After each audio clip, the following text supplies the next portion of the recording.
RBI ने 23 दिसंबर को banking system में लगभग 3 लाख करोड़ रुपए लिक्विडिटी इंजेक्ट करने का अनाउंसमेंट किया है। ये स्टेप ओपन मार्केट ऑपरेशंस यानी ओएमओस और USD INR buy sell swap के थ्रू लिए जा रहे हैं। इसका मेन रीजन है रीसेंट रुपी डिफेंस और फॉरेक्स मार्केट इंटरवेंशन की वजह से लिक्विडिटी टाइट होना। आरबीआई क्या करेगा एग्जैक्टली? आरबीआई 2 लाख करोड़ रुपए के गवर्नमेंट बॉन्ड्स खरीदेगा ओएमओस के थ्रू, जो 4 ट्रांचेस में होंगे, यानी दिसंबर 29, जैन 5, जैन 12 एंड जैन 22। हर ट्रांच रुपीस 50,000 करोड़ का होगा।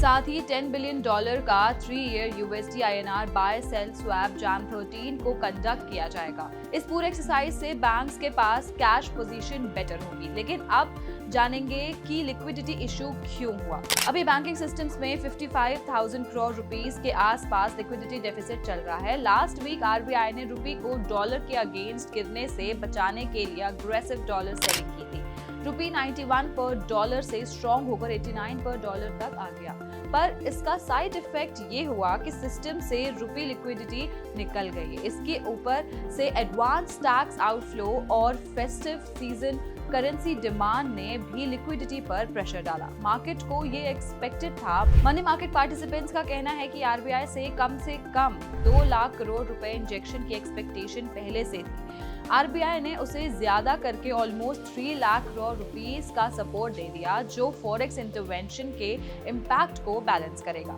अब जानेंगे बॉन्ड मार्केट का एंगल। दिसंबर के फर्स्ट वीक में 25 बीपीएस रेपो रेट कट और पहले के लिक्विडिटी स्टेप्स के बाद भी 10-ईयर गवर्नमेंट बॉन्ड यील्ड 12 बीपीएस बढ़ चुकी है।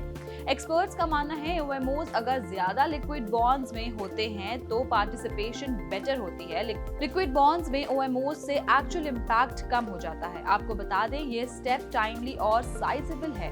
मार्च से पहले इसे लिक्विडिटी 1% टू एनटीटीएल से ऊपर कंफर्टेबिलिटी रह सकती है। फॉरेक्स स्वैप से रुपी लिक्विडिटी भी आएगी और डॉलर सप्लाई भी मैनेज होगी, जिससे फॉरवर्ड प्रीमियम्स थोड़े कूल हो सकते हैं। बट कॉशन भी है, ओएमओस का बॉन्ड यील्ड्स पर लिमिटेड इम्पैक्ट होगा। फाइनेंशियल ईयर में रुपीस 5.5 लाख करोड़ के गवर्नमेंट बॉन्ड रिडेम्पशंस हैं। स्टेट्स की तरफ से भी बोरोइंग प्रेशर बढ़ सकता है, इसलिए यील्ड्स पर डाउनसाइड लिमिटेड ही रहेगा। तो बॉटम लाइन ये है कि आरबीआई का ये 3 लाख रुपीस करोड़ का लिक्विडिटी पुश रुपी डिफेंस के बाद सिस्टम स्टेबलाइज करने के लिए है। शॉर्ट टर्म में बैंक्स और मनी मार्केट को रिलीफ मिलेगा, लेकिन बॉन्ड यील्ड्स पर long term pressure fiscal factors की वजह से बना रह सकता है। ओवरऑल ये मूव मार्केट के लिए सपोर्टिव, टाइमली और नेसेसरी माना जा रहा है। और ऐसी जानकारी के लिए पैसा लाइफ को सब्सक्राइब करें और हमें अपनी राय कमेंट बॉक्स में जरूर बताएं।